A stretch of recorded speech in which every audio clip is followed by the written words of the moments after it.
무대는 갈릴리 호숫가, 예수님의 이 3년의 공적 삶의 주요 무대였던 갈릴리 호숫가의 정중앙에 벳세다라고 하는 마을입니다. 이 마을은 예수님께서 3년 동안 주요 이 사역을 하시고 늘 용수철처럼 다시 돌아왔던 예수님의 아지트와 같은, 예수님의 실제 공적 생활, 공생애의 집이 있던 곳, 굳이 말하자면 그러니까 센터입니다. 근데 그 벳세다에 시력을 잃은 한 사람을 예수님이 만나죠. 보는 힘을 잃어버린 사람입니다. 마을 사람들이 예수님 앞에 데리고 왔습니다. 손 대시기를 예수님께서 안수해 주시기를 원하는 마음을 가지고 이 사람을 예수님 앞에 데려왔죠. 예수님이 손을 대서 안수했습니다. 그리고 물었죠. 무엇이 보이느냐? 이렇게 물었습니다. 뭐가 보여? 못 봤던 사람입니다. 그런데 그 사람이 고개를 들었습니다. 그리고 쳐다보면서 말을 했습니다. 아주 중요한 말을 했죠. 사람들이 보이나이다. 나무 같은 것들이 걸어가는 것을 보나이다. 보이기 시작한 겁니다. 못 봤던 사람인데 보이기 시작합니다. 뭘 처음에 봤느냐? 뭘 봤죠? 사람을 봤습니다. 사람을 봤는데 그 사람이 걸어다니는 나무들처럼 보였습니다. 예수님이 그 눈에 다시 안수했죠.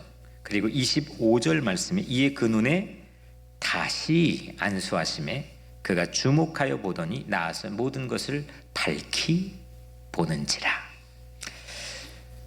모든 것을 밝히 보았습니다.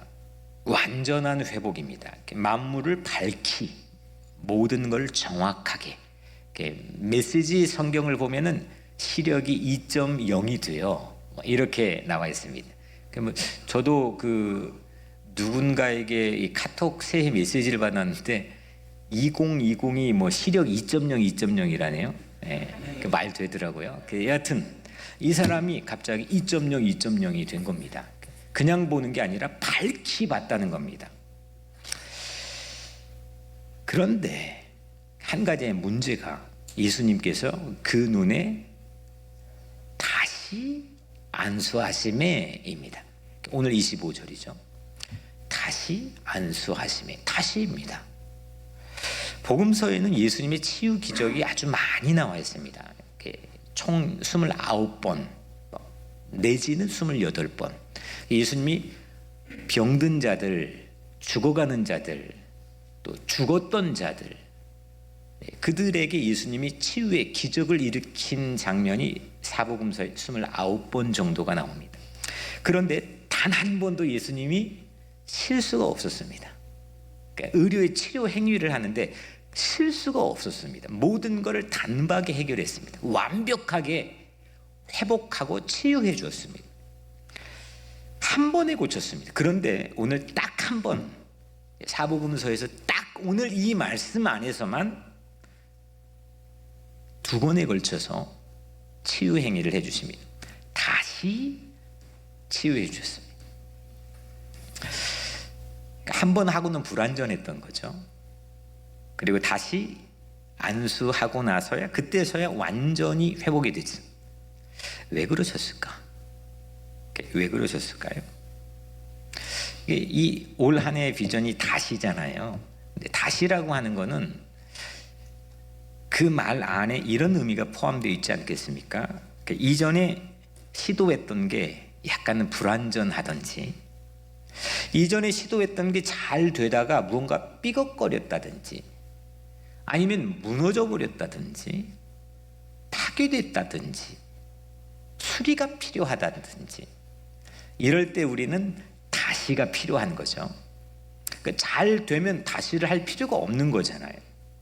잘 되고 있는데 멀쩡한데 굳이 다시를 해서 무리수를 둘 필요까지는 없는 겁니다.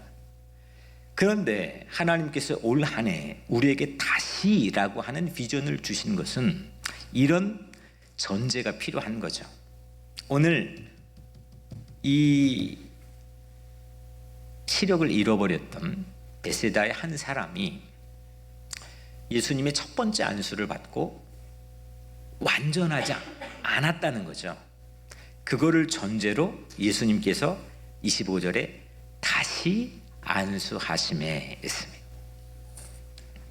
오늘 예수님조차도 왜 다시 했을까? 왜 다시가 필요했을까? 예수님에게 한 번도 그런 적이 없는데.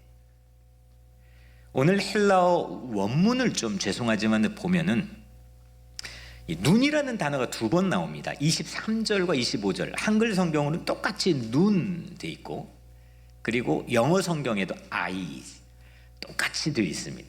그런데 헬라어 원문 성경을 보니까 이 23절의 눈과 25절의 눈이 전혀 다릅니다. 첫 번째 눈은 헬라어로 옵타마입니다. 그리고 두 번째 25절의 눈은 옵살무스입니다. 이 눈의 의미는 전혀 다른 겁니다. 23절의 옵타마라고 하는 눈은 이 physical eye입니다. 여러분들 지금 가지고 있는 이 눈입니다. 사물을 인지할 수 있는, 볼 수 있는 눈, 이거를 옵타마라고 합니다.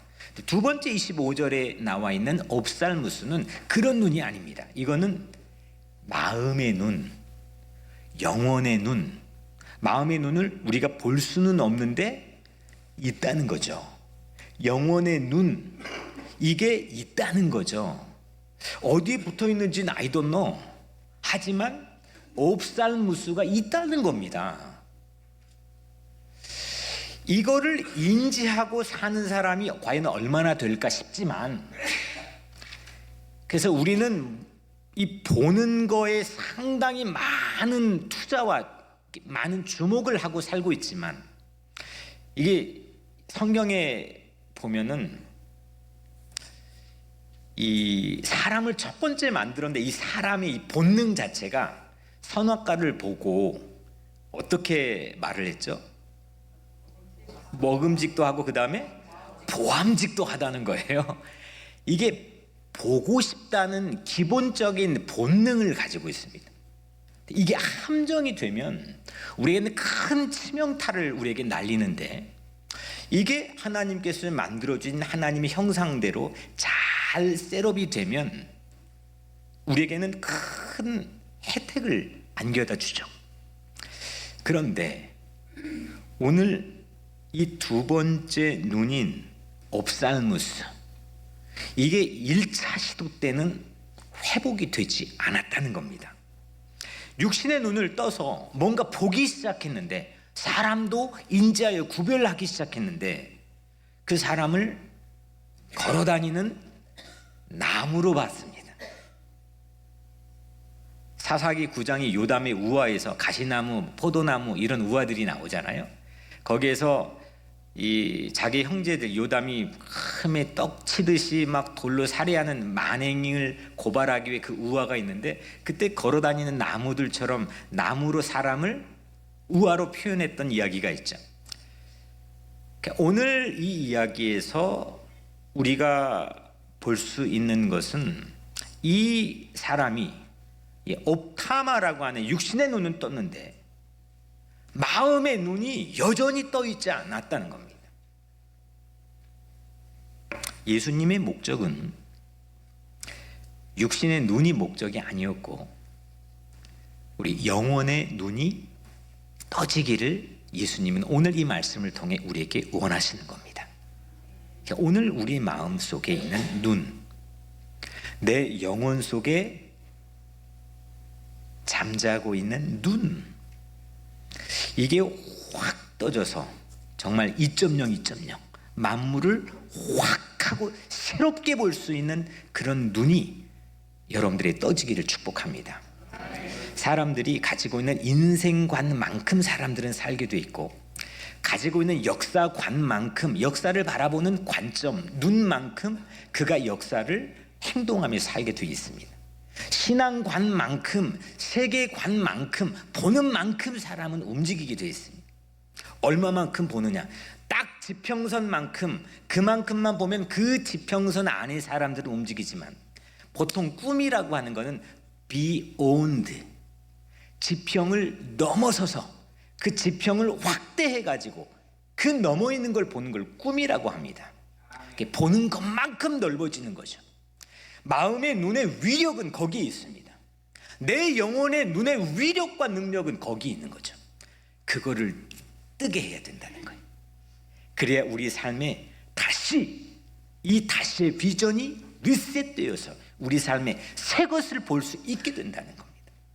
오늘 하나님께서 여러분들에게 그 은혜를 예수님께서 오늘 말씀을 통해 여러분들의 잠자고 있는 마음의 눈 옵살무스에 손을 대서 안수해 주시기를 간절히 축복합니다. 오늘 그러면 예수님 시대를 살펴봤는데, 오늘 우리가 사람을 사람으로 보지 못하고 걸어다니는 나무들처럼 사람을 비인격하게 보는 그런 때는 언제가 있을까요? 예수님 시대는 별반 차이가 없다고 생각을 합니다. 사회 구조적으로 보면 불과 얼마 전에 이 같은 땅에서 흑인을 사람 취급하지 않고 물건 취급했고 사람을 돈 주고 매매했습니다. 지금도 세계 곳곳에서 신생 아기를, 때로는 장기 매매를, 전쟁 용병으로 위안부까지 사람을 사람으로 취급하지 않는 사례는 정말 세상에 가득하다 합니다. 그런데도 우리는 그냥 좋은 게 좋다라는 식으로, 나 또한 거기에 중독이 되어 있는 내 문화 속에 살고 있음에도 불구하고 깨닫지 못한 채 여전히 우리는 사람을 그냥 그저 내 편의대로, 내 선입관대로, 내 편견대로, 내 방식대로, 내 지식대로, 내 스타일대로 바라보며 삽니다. 심지어는 가장 가까이 있는 내 자식도, 내 자녀도 그런 방식으로 우리가 바라보는 경향들이 아주 적지는 않을 겁니다. 목사는 성도들을 대할 때 무리나 집단으로 대하는 것만큼 위험한 게 없습니다. 이 교회라고 하는 하나의 어떤 질서나 성장을 위한 도구로 사람을 취급해버리면 그는 교회가 아니고 목회가 아니고 성직자가 아닌 거죠. 이 한 사람 한 사람의 가치, 그 사람이 세상에서 어떤 직업을 가지고 있고 그 사람이 세상에 어떤 학벌을 가지고 있던 상관없이 그 사람의 본연에 가지고 있는 그 하나님의 형상으로 지어진 존엄한 가치, 그걸 놓치지 않고 씨름하면서 바라볼 수 있는 시력을 교회는 유지해야 됩니다. 그걸 잃어버리니까 교회가 무슨 사업하는 회사처럼 변모가 되어버립니다. 교회가 가지고 있는, 교회가 시대에 충격을 줬던, 교회가 작건 크건 간에 야 교회가 있으면은 이 사회가 미래가 있지, 대안이 있지, 이런 얘기를 수도 없이 들었던 그런 시대에서 점점 이제는 거꾸로 세상이 되어갑니다. 왜냐? 교회가 그 눈을, 시력을 잃어버렸기. 우리가 정신 차려서 오늘 이 말씀을 통해서 우리의 공동체와 우리 삶이 도전받아야 될 것은 내 있는 우리 공동체 안에 있는 이 옵살무스가 치유되고 회복되어야 된다는 겁니다. 우리가 사람을 매매하지는 않습니다. 인신매매처럼 뭐 흑인을 매매하거나 인종에 따라 그렇게 대놓고 하지는 않지만 우리 각자의 삶에 은근한 보이지 않는 자리에서는 우리의 그림자는 어디선가 사람을 그렇게 대우하고 사람의 존엄한 가치를 상실한 채 바라버리는 그런 경우들이 너무 많이 있고, 특별히 내 이득이 되는 때만, 내게 이득이 되는 때만 사람을 그런 방식으로 대하는 경우들이 우리에게는 많이 있다는 겁니다. 이게 사회 구조적인 문제뿐만 아니라 여전히 우리 안에서도, 개인의 심리 안에서도 질투, 탐욕, 돈, 그래서 우리는 사람을 남으로 매우 적지 않은 상황에서 취급할 때가 있다는 걸 부인할 수는 없다고 생각합니다. 요즘 시대에 하나만 더한다면, 사람을 언제 걸어다니는 나무들처럼 볼 수 있냐, 하나만 더 케이스를 더한다면 4차 산업혁명, 그러니까 AI라고 불리죠. 인공지능 시대, 그 여파가 중요한 실례로 우리가 나눠볼 수가 있겠습니다. 여러분들 지금까지 생각하는 거는 동물이 생각하나요? 동물이 안 돼봐가지고 잘 모르겠지만 식물이 생각합니까? 생각하는 존재는 오직 사람에게만 있는 걸로 우리는 알고 있습니다. 그러니까 지능, 생각, 이 파워, 이 힘은 사람에게만 있었고 인간보다 생각할 수 있는 존재는 딱 한 분, 하나님만 있었습니다. 그런데 생각하는 기계가 만들어지고 있습니다. 지능이 있는 기계가 만들어지고 있는데 그 사람이 그 지능이 있는 기계 AI를 만들어 놓고 그 인공지능이 사람의 지능보다 월등하게 뛰어나 버립니다. 알파고라고 하는 기계가 바둑을 두는데 세계 최고의 바둑 1인자를 우습게 이겨버립니다. 생각하는 힘, 지능이라고 하는 게 인간에게만 있었는데 이제 인간의 손에 의해서 만들어진 그 인공지능이 만든 사람보다 지능이 뛰어나 버리는 겁니다. 이 인공지능 바둑 프로그램 이 알파고를 누가 만들었느냐? 이 구글에 보면 딥마인드가 있는데 거기에 그 딥마인드를 만든 이 하사비스라고 하는 젊은이입니다. 지금 40 초반 정도밖에 되지 않았는데 요즘 이 분위기는 하사비스가 조물주입니다. 하사비스 말에 의하면 인공의 생명에 로보틱스 공학이 붙고 또 바이오 테크놀로지가 붙고 또 나노 테크놀로지가 붙고 이러면 사람처럼 이야기하는 안드로이드 인공지능이 이젠 거의 시간 문제라는 겁니다. 웹웨어라고 하는 것이 실제 제가 그 아티클 하나 보니까 웹웨어라는 걸 한번 쳐보니까 실제 단백질로 인간의 뇌와 같은 거를 만들어 버립니다.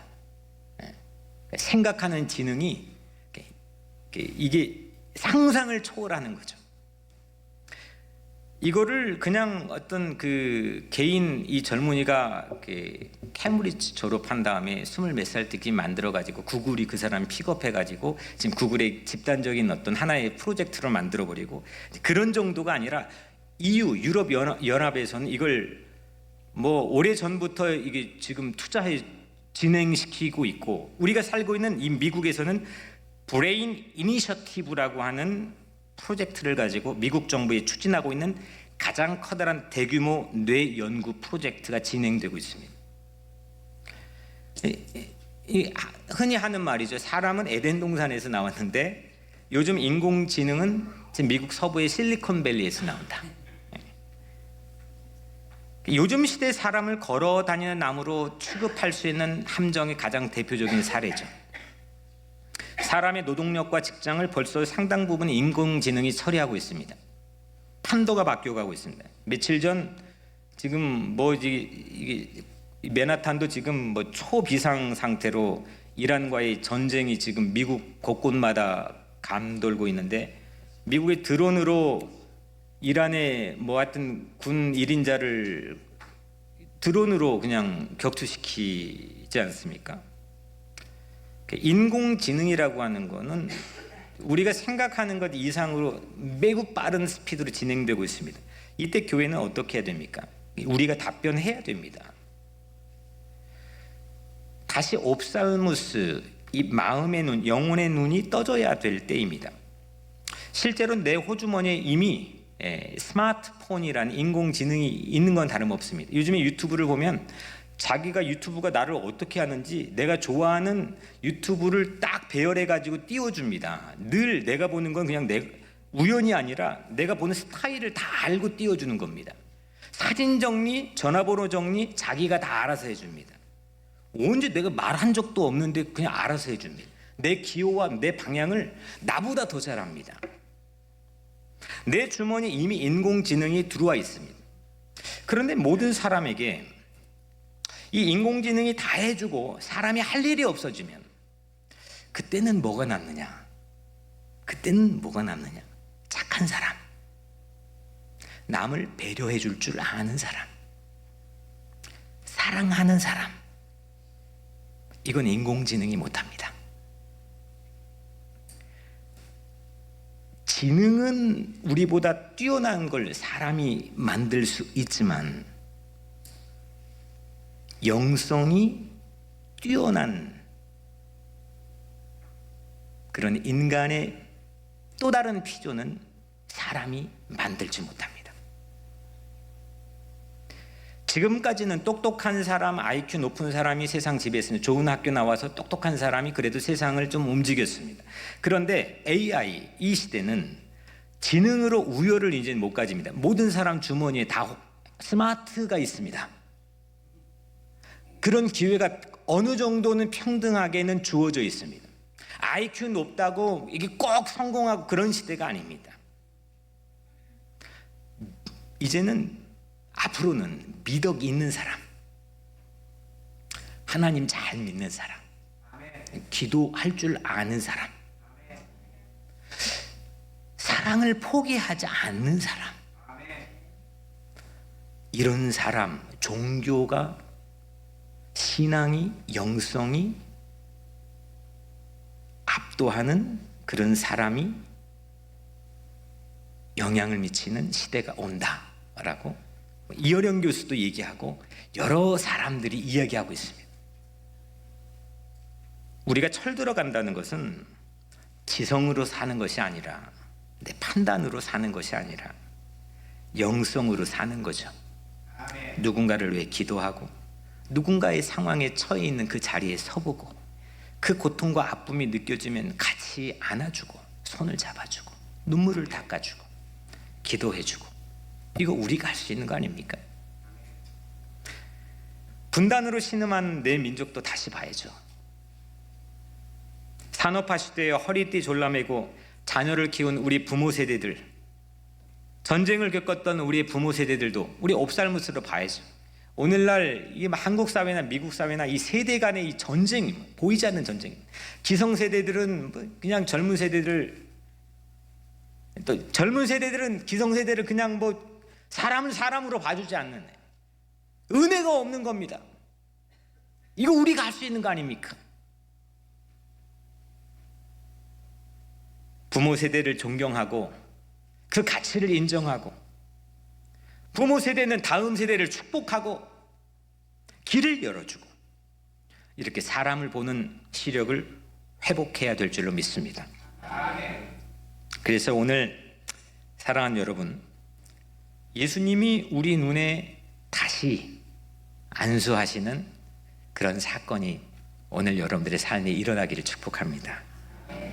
그래서 예수님은 다시 사람입니다. 성경은 하나님이 사람을 어떻게 바라보는지에 관한 얘기입니다. 하나님이 얼마나 사람을 뚫어지게 주목하고 있는지에 관한 이야기입니다. 하나님이 사람을 어떻게 바라보는지 그 방식을 성경에서 우리는 배워야 됩니다. 물론 우리는 하나님을 바라봐야 되지만 하나님이 사람을 주목하는 방식도 모르는데 우리가 어떻게 어떤 시력과 어떤 디렉션을 가지고 하나님을 바라봅니까? 엉뚱한 것 바라보고 하나님 바라봤다고 할 수도 있는 거죠. 하나님이 죽을 수밖에 없는 죄인조차도, 아무 가치 없는 우리의 삶조차도 우리를, 사람을, 나를 놓치지 않고 바라봐 주시는 그 시력, 그 사랑의, 그 긍휼과 자비의, 희망과 미래의 시력을 가지고 오늘 우리도 사람을, 이웃을, 자녀를 우리가 바라볼 수 있게 되기를 주 이름으로 축복합니다. 예수님의 손으로 여러분들의 마음의 눈에 안수하여서 올 한 해 다시 사람을 다시 보는, 사람을 사람으로 존엄한 가치를 잃지 않고 바라보고 그 영혼을 하나님의 복음과 복된 소식으로 구원하려는 그 마음으로 희망적인 눈으로 바라볼 수 있는 우리 공동체와 여러분들이 되시기를 주님의 이름으로 간절히 축복합니다.